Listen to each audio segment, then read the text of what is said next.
उड़ीसा में जिस प्रकार से ट्रेन हादसा हुआ सभी लोग जानते हैं। कई जाने गई हैं, कई लोग वहां से बचते बचाते हुए अपने आप को वहां से निकले हैं। और इसी कड़ी में दरभंगा जिला के अलीनगर थाना क्षेत्र के श्यामपुर गांव से भी यहाँ के भी 4 युवक अपनी जीविका को चलाने के लिए उसी रास्ते से चलने जा रहे थे, लेकिन ये हादसा हो जाने के बाद पुनः ये वापस लौटते हैं। तो कुल मिला के कहा जाए तो चश्मदीद गवाह भी हैं। क्या कुछ हुआ है उस समय ये इनसे अच्छा कोई नहीं बता सकते हैं। क्या कुछ हुआ था वहाँ जब आप ट्रेन पर बैठे हुए थे, उस समय क्या कुछ हुआ था? जब हम लोग ट्रेन में बैठे थे तो सब आपस में हंस रहे थे, बोल रहे थे, बात कर रहे थे। अचानक से जैसे लगा कि इमरजेंसी ब्रेक मारा है, लेकिन वो इमरजेंसी ब्रेक नहीं था, वो ट्रेन से टकरा चुकी थी। जब ट्रेन से टकराया तो हमारी बोगी 2-4 बार उल्टा पलटा, हम लोग अंदर ही मिक्स हो रहे थे कि सीट पे उठा पटक हो रहे थे। उसी दौरान एक चक्का जो ट्रेन का होता है वो हमारे बोगी को खिड़की को चीरते हुए हमारे सामने आया। मेरा एक बंदा साइड में बैठा था, वो उसके नीचे आके उसका पैर कट गया। उसके ब्लड से हम पूरे नहा गए। फिर हम लोग नीचे उतरते हैं, नीचे देखते हैं किसी का गर्दन कटा, किसी का पेट कटा, किसी का पाँव कटा, किसी के मुंह से रक्त निकला हुआ है। बहुत भयानक स्थिति था वहाँ का, देखने लायक मंजर नहीं था। तो हम लोग फिर उसमें निकलने के बाद मेरा एक बंदा भी उस सीट के नीचे आया हुआ था, फिर उसको निकालने के लिए गए। जब उसको निकालने के लिए जाते हैं तो और 4-5 लोग चिल्ला रहा है, मुझे भी बचाओ, मुझे भी निकालो।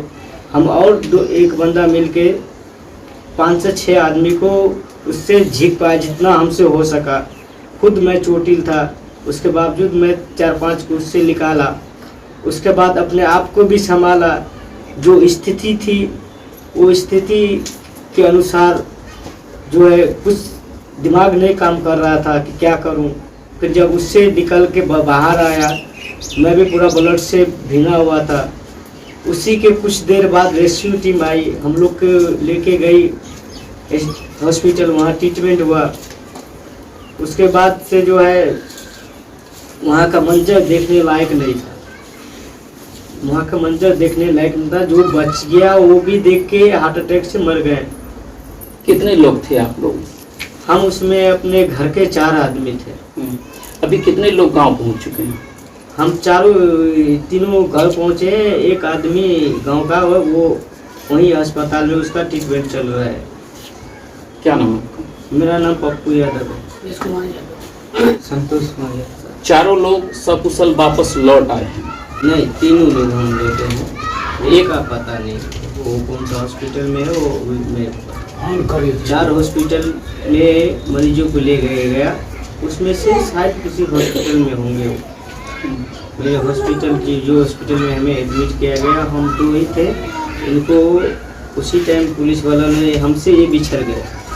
हमसे जब ये बिछड़ गया तो इसको खोजने के लिए मैं 1.5 घंटा रुका, और इसका छाती का जो ये था वो टूट गया था, इसका एक ना उठा था। ये हमारा 4 घंटा तक नहीं बोला, 4 घंटा तक ये नहीं बोला। इसके लेके मैं फिर हॉस्पिटल गया तो वहाँ इसको ट्रीटमेंट हुआ, पानी चढ़ा, उसके बाद ये बोला। तो अभी क्या स्थिति है आपकी? अभी आप ठीक हैं? अभी मैं ठीक हूँ। मेरे पैर में फ्रैक्चर है और एक साइड बॉडी का ये मेरा जो है चोटिल है और बैक साइड में चोटिल। मतलब जब तक आप समझ पाते तब तक ये हादसा हो चुका? जी, जब तक हमको रियलाइज होता कि हमारे साथ ट्रेन दुर्घटना हुई है तब तक हो चुकी थी। ये 5 से 7 सेकंड का भीतर हो गया है। आप तो हादसे के जगह पे थे जी। सरकार के द्वारा क्या कुछ वहाँ मदद की जा रही है? वहाँ सरकार के द्वारा बहुत मदद किया गया। सरकार से पहले वहाँ के गांव के लोग अपने पूरे जी जान लगा के बचाया इंसान को। जो भी लत्ता कपड़ा, खाना पीना, इलाज के लिए जो हो सका उनसे बहुत किए। जो जितना नहीं कर सके उससे भी ज़्यादा किए। प्रशासन या रेस्क्यू टीम आने से पहले उस गांव को आदमी ने ट्रैक्टर पिकअप से लेकर के आदमी को रेस्क्यू करके लेके गया हॉस्पिटल। उसके 15-20 मिनट के बाद गवर्नमेंट की रेस्क्यू टीम आई, फिर उन लोगों ने वहाँ से उनको निकालना। जब यहाँ आए तो आप घर के लोगों की उस समय जब आप यहाँ आए थे? जब हम यहाँ आए तो हमारे परिवार के हर लोग रो रहे थे। उसको ये नहीं यकीन हो रहा था कि हम जिंदा बच चुके हैं। और जब मैं यहाँ आया तो सब कोई अपने आप में होश में नहीं थे। खुशी से बाबू को देख लिए, खुशी है ना? कैसे पता चला? चले बफार तोड़े चलिए। आप लोगों को पता चला कि आपके बच्चे उसी ट्रेन में हैं? हाँ। कैसे पता चला? हाँ सर। अच्छा, आप दादा हैं, क्या कहेंगे? अभी आपके बच्चे सब कुशल वापस लौटे? हमारा बच्चा जब आबि गेल तब तो हमरा सबके थोड़े राहत मिलल है। हमारा बच्चा पहुँच गए, चाहे टंगली टूटल, हाथ टूटल, आखिर पहुँच गए।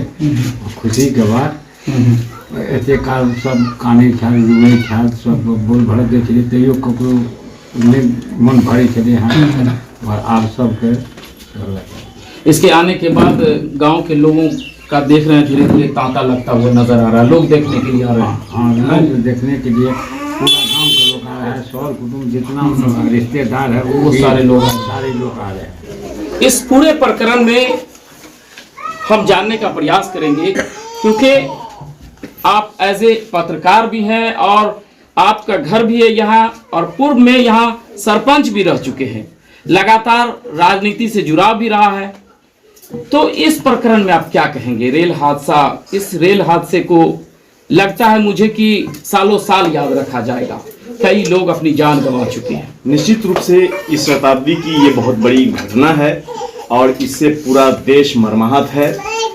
जितने लोगों की जान गई उनके आत्मा की शांति के लिए हम और परिवार के जो सदस्य हैं वो उनको ईश्वर धैर्य करने की, बर्दाश्त करने की शक्ति प्रदान करे। और उनके आश्रितों को सरकार मुआवजा की घोषणा की है, लेकिन और बड़े मुआवजे की जरूरत है, क्योंकि परिवार की स्थिति बहुत सहारा छिन गया है। कितने अपनों से अपने छिन गए हैं, कितने पत्नी से पति और पिता से माता से बेटे छिन गए हैं, तो सहारा छिन गए हैं। तो बड़े मदद की जरूरत है। लेकिन जहाँ तक सवाल है कि मेरे गाँव के ये 4 बच्चे भी मजदूरी करने के लिए चेन्नई जा रहे थे, तो यहाँ से कलकत्ता और वहाँ के शालीमार से क्या कहते हैं चेन्नई के लिए रवाना हुए थे।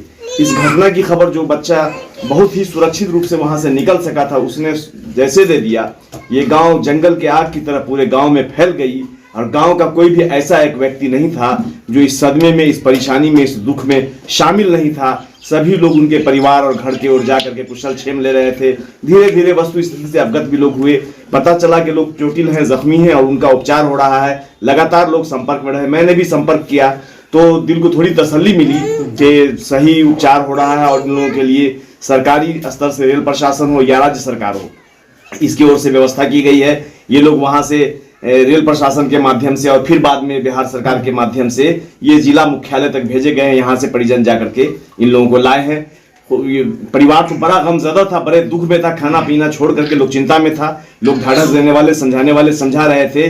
लेकिन स्वाभाविक है कि जिस माँ बाप का बच्चा और जिस पत्नी का पति प्रदेश में इस तरह की विकट स्थिति में फंसा हुआ हो, जब तक अपनी आंखों से देख नहीं लेता है उसके दिल को तसल्ली नहीं मिलती है। रात के करीब 12 बजे ये लोग घर पहुंचे हैं। तो संजोग है कि ये बच्चे मेरे छात्र भी रहे हैं, तो फिर हमसे मिल करके, और हम भी कांटेक्ट में थे, मिल करके ये घर आए हैं। फिर परिवार में आकर के हमने लोगों को समझाया है कि आप लोग निश्चित रूप से कोई नेकी, कोई भलाई जिंदगी में आपने किया है, जिसका बदला के रूप में आपके बच्चे सुरक्षित, आपके यहाँ एक नया जिंदगी, यहाँ से नई जिंदगी मिली है, पुनर्जन्म हुआ है, इसको हम ये मान रहे हैं। तो ये सभी लोगों के आशीर्वाद और दुआ का नतीजा है कि ये बच्चे सुरक्षित आए हैं। और आज हमारे गाँव में एक खुशी का माहौल है कि ये बच्चे सुरक्षित आ गए हैं। वरना हम लोग जो 2-3 दिन के बीच में समय बिताया है गांव में, वो हम शब्दों में नहीं वर्णन कर सकते थे। जबकि कुशल क्षेम और कांटेक्ट में लोग थे, फिर भी लोग बहुत चिंतित थे कि पता नहीं कितनी स्थिति है, बच्चे कितना छिपा पा रहे हैं। ये समय था। तो बहुत अच्छा है कि बच्चे सकुशल घर आ गए हैं, चोटिल हैं, जख्मी हैं। और सबसे बड़ा कमाल तो पप्पू कुमार ने किया कि ये चोटिल था और अपने दर्द, अपने जख्म की चिंता किए बगैर पुनः बोगी में जा करके अपने साथी को, संतोष कुमार को इसने निकाला। और उतना ही नहीं किया, बाद में 4 लोगों को और इसने निकालने की कोशिश किया। और बाहर निकालने के बाद ये बहुत परेशानी में था। तो बता रहे थे गांव के लोग भी, अगल बगल के गांव के लोग, जिन लोगों ने, हम उनको भी धन्यवाद देते हैं कि उन्होंने भी इंसानियत और मानवता का परिचय दिया कि मानवता जिंदा हाँ, है। मानवता आज भी जिंदा है कि ट्रैक्टर या जो भी उनके पास संसाधन थे उस संसाधन से सभी जख्मियों को हॉस्पिटल तक पहुंचे। प्रशासन से पहले इन लोगों ने इस काम को शुरू किया। वो लोग मुबारकबाद और धन्यवाद के पात्र हैं, हकदार हैं। इसका अजर, इसका बदला उनको ईश्वर दे और वो लोग भी फले फूले खुशहाली में जिंदगी गुजारें, यही मेरी कामना है। और इन लोगों को नई जिंदगी मिली है, इन्हें, इनके माँ बाप को, सभी को मुबारकबाद है ये नई जिंदगी। इस तरह के जो हादसे हैं वो कई और इशारा कर रहे हैं। एक तो सबसे बड़ी लापरवाही है, क्या मानते हैं आप? निश्चित रूप से ये एक बहुत बड़ी लापरवाही है और लापरवाही के कारण इस तरह की घटना घटित हुई है। अब आधुनिक टाइम में बहुत सारी सुविधा है, बहुत सारे टेक्नोलॉजी विकसित हो गए हैं, उन सारी चीज़ों का कहीं ना कहीं गवर्नमेंट की ओर से कमी किया जा रहा है, नेग्लिजेंसी हुई है। वहाँ के आखिर 2 ट्रेन आमने सामने कैसे जाकर के टकरा गई है, फिर बगल का रेल मालगाड़ी एक जा रहा था वो भी उसके चपेट में आया है। तो नेग्लिजेंसी तो है और इस नेग्लिजेंसी को स्वीकार करना चाहिए गवर्नमेंट को। एक्चुअली हम कोई पॉलिटिशियन नहीं है कि हम, कई लोग कह रहे हैं कि प्रधानमंत्री को, रेल मंत्री को रिजाइन देना चाहिए। अनैतिकता के आधार पर पिछला इतिहास भी रहा है कि लोगों ने रिजाइन किया है, लेकिन हम वास्तव में राजनीतिक नहीं है, हम समाज सेवी हैं, समाज के बीच रहते हैं, सामाजिक जुड़ाव है। इसलिए हम इस घटना की बहुत ही बड़ी निंदा करते हैं और सरकार को कहते हैं कि ज्यादा से ज्यादा अच्छी व्यवस्था लाई जाए। आधुनिक टेक्नोलॉजी जो हमारे यहाँ विकसित है देश दुनिया में, उसका फायदा उठाया जाए ताकि यहाँ के 140 करोड़ लोगों की सुरक्षा हो सके। इन्हीं रेल के माध्यम से तो बड़ी आबादी चलती है, ठीक है, तो लोगों की जिंदगी को सुरक्षा मिले, ये हम अपेक्षा करते हैं कि गवर्नमेंट उसके लिए अच्छा से अच्छा व्यवस्था करे। जो लोग आज भी धर्म की आड़ में राजनीति करते हैं, ऐसे लोगों को कहीं ना कहीं उड़ीसा के लोगों ने एक नया संदेश दिया है। मानवता आज भी जिंदा है। उस रेल हादसे में कौन मुस्लिम था, कौन हिंदू, कौन सिख और कौन ईसाई, इसका अंदाजा लगाना मुश्किल था। इसके साथ ही वहां के लोगों ने खुल करके मदद भी किया। तो जो लोग इस तरह की राजनीति करते हैं उनके मुंह पे करारा तमाचा है। इस हादसे को सालों साल याद रखा जाएगा, लेकिन इस लापरवाही को भी सालों साल याद रखा जाएगा। अब देखते हैं देश के प्रधानमंत्री इस रेल हादसा के बाद क्या कुछ दिशा निर्देश देते हैं और किस तरह से जांच होता है, ये तो समय बताएगा। वैसे कई जांच ऐसे ही लिफाफों में बंद होकर के कचरे के डब्बे में चला जाता है। तो हम इस समय मौजूद थे अलीनगर थाना क्षेत्र के श्यामपुर में, जहां से 4 बच्चे सकुशल उड़ीसा से चलकर अलीनगर पहुंच चुके हैं।